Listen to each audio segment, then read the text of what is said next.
Imagine a place where daylight never reaches, where 50,000 people live in an area the size of 4 football fields.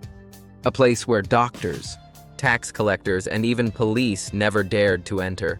This isn't a dystopian movie set, but a real city in China, the Kowloon Walled City, the most densely populated place in human history. And it's hard to believe what really happened there. To understand the scale of this madness, let's compare. Manhattan's population density is about 28,000 people per square kilometer. In the slums of Dharavi in Mumbai, one of the most densely populated places on Earth, it's 10 times higher, 277,000. But in the Kowloon Walled City, there were nearly 2 million people per square kilometer. That's 120 times more densely populated than New York. If the entire world's population lived as densely as this city does, 8 billion people would fit on just half the island of Bali. How did this chaos arise? The story of the world's most densely populated city began more than a century ago with a small Chinese military fort. Initially, it was guarded by only 10 soldiers defending a small plot of land. But everything changed in the mid-19th century with the outbreak of the Opium Wars between China and the British Empire. The British bought large quantities of Chinese tea, but the trade was one-sided. The Chinese didn't buy much in return. To change this situation and earn more money, the British began smuggling opium, a powerful and extremely dangerous drug, into China illegally. This led to a drug crisis that severely damaged the Chinese economy. When the Chinese government tried to stop the opium trade, war broke out. Great Britain won and took control of Hong Kong in 1841. In response, the Chinese leaders decided to fortify their fort in Kowloon. They built strong walls around it, hence the name Walled City. In the center of the fort, they constructed a yamen, a government building. It was used to administer the fort. But tensions continued to rise. In 1860, the Second Opium War broke out, and after its conclusion, the entire Kowloon Peninsula came under British control. Then, in 1898, an event occurred that would determine the fate of this place for the next 100 years. Great Britain leased the so-called New Territories in Hong Kong for 99 years. However, the contract contained a serious legal error. The Kowloon Walled City officially remained under Chinese rule, even though it was now located on British territory. This created a unique situation, a Chinese-controlled enclave in the middle of a British colony. At first, this strange gathering didn't bother anyone much. Chinese officials lived in the fort, and a small community developed. There was even a Protestant church that opened a nursing home in historic Yamen. But this quiet life ended in 1937 with the outbreak of the Second Sino-Japanese War. By 1942, the Japanese had occupied Hong Kong and begun expanding the nearby Kai Tak airport. They needed building materials, so they simply demolished the old walls of the walled city, which were located near the airport. The walls that gave the city its name disappeared. After World War II, Hong Kong returned to British control. At the same time, in 1949, the People's Republic of China was established, claiming the Kowloon Walled City as its territory. But in practice, neither the British nor the Chinese wanted to take responsibility for the area. No one wanted to spend the money or effort to control it. Then everything changed. The Chinese Civil War caused a massive wave of refugees to Hong Kong. Tens of thousands of people were in desperate need of cheap housing. And the walled city seemed like the perfect opportunity. A place with no laws, no taxes, and no building regulations. Refugees flooded there, along with criminals, smugglers, and anyone else who wanted to live without government interference. In the decades that followed, the one-story houses gradually grew taller and taller, eventually transforming into high-rise buildings, more like skyscrapers. In the 1980s, there were around 300 buildings here, all merging into one massive structure, reaching up to 14 stories tall. 14 stories to be exact, and not one story higher. This was because planes arriving from Kai Tak Airport landed directly over the city. Any taller would have meant a much greater risk of an aircraft crashing into the city. Picture the scene. Children playing on rooftops and flying kites, right under the wings of Boeing 747s, passing just meters above their heads. But the nearby airport wasn't the only problem in the Kowloon walled city.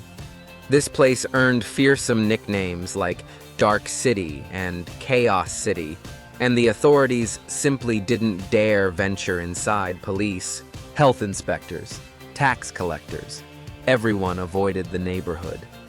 When the police had to conduct a raid, they only came in large groups and never alone. There was only one postman for the entire city. He delivered letters to over 10,000 apartments by climbing over balconies, passageways, and rooftops, often without ever touching the ground. In fact, one could cross the entire city from one end to the other without setting foot on the ground. The buildings were so close together that walkways, bridges, shared balconies, and staircases connected everything.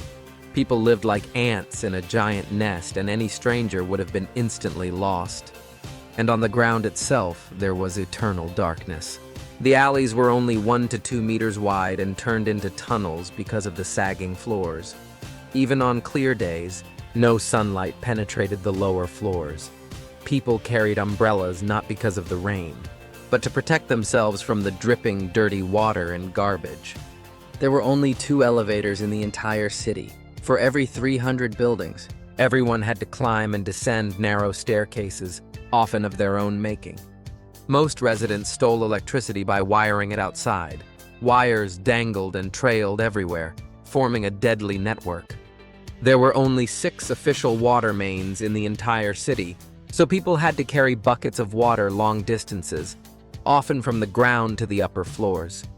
But even more shocking was what happened inside the buildings. Almost anyone could call themselves a doctor or dentist without any training. They treated patients directly in their homes, and what happened there was nothing like medicine.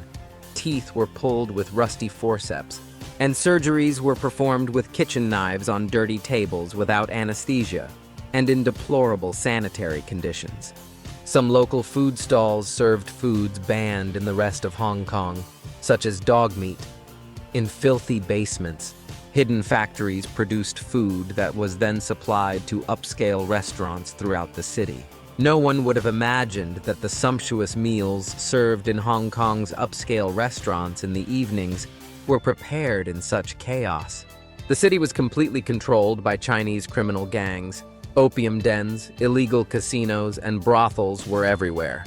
Businesses paid no taxes to the state, but they had to pay the gangs. In the 1970s, the authorities launched rare but brutal crackdowns, where large police forces stormed the city, arrested criminals, confiscated drugs, and then disappeared for long periods, leaving the city to its fate. But what was most surprising was that despite the chaos, a kind of order prevailed in the city. Yes, a strange and unique order. There was a postal service where letters were delivered to specific addresses. Although the address system was completely informal, schools, kindergartens, and churches operated. People were born, raised, started families, and ran businesses. There was a mutual aid system, the Kaifeng Committee, a kind of self-governing body that dealt with issues like lighting, cleaning, and social support.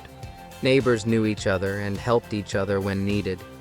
On the rooftops, the only place you could see the sky, children played soccer, adults dried laundry and grew vegetables, and the elderly played mahjong. Many families had lived here for generations. For them, this wasn't hell, it was home. Despite the cramped conditions, the average apartment was only 40 square feet, or about 4 square meters. People managed to create a comfortable home. Rent was only $5 a month, which was affordable for even the poorest residents. Hundreds of small factories operated in the town, from toy manufacturing to metalworking. It was a veritable industrial center, albeit completely underground. They made everything from candy to plastic products, which were then sold throughout Hong Kong and even exported to China. But But this unique ecosystem was doomed. In 1984, Great Britain and China agreed to return Hong Kong to China in 1997. The fate of the Kowloon walled city was sealed. Both governments agreed that the enclave was too dangerous and unsanitary, and a threat to public safety. In 1987, demolition was officially announced. Residents resisted fiercely. Some even chained themselves to their doors, refusing to leave the only place they had ever called home. The government offered compensation, but for many, no amount of money could replace their lost community. Demolition began in 1993. Building after building was demolished, which tens of thousands of people lived here for decades. By 1994, nothing remained of the Kowloon walled city. In its place, a traditional Chinese garden was created, with only a few historic gates and the old administrative building, the Yamen, standing. Today, the garden is a tranquil and peaceful place with ponds, bridges, and pavilions. It's hard to believe that such a bustling and chaotic life once flourished here. But the memory of the Kowloon walled city lives on. In 2024, Twilight of the Warriors, The Walled City hit theaters, becoming the highest-grossing local film in Hong Kong history, and the filmmakers are already planning at least 2 sequels. This shows that for many, the city remains a symbol of freedom and self-determination, a time when people lived by their own rules. Video games, films, and animation continue to draw inspiration from this place, from Ghost in the Shell to Stray. The image of the labyrinthine city, a city devoid of sunlight yet teeming with life, continues to fascinate creative minds around the world. The Kowloon walled city is not just a story of chaos and lawlessness. It is a remarkable example of how people can adapt to the harshest of conditions and create a real community that seemed impossible at the same time. Yes, there were drugs, crime, and misery, but there were also schools, families, mutual cooperation, and amazing creativity. This city showed what happens when the state disappears completely from people's lives. And the result was far more complex than simple chaos. People didn't turn into animals. They created their own system, their own rules, their own order. Of course, this system was far from perfect, but it worked. And that is perhaps the most important lesson of the Kowloon walled city. Humanity is incredibly resilient. Even under the harshest of conditions, people find ways not only to survive, but to create something they can call home. Sometimes this country turns out to be much stronger than it appears from the outside.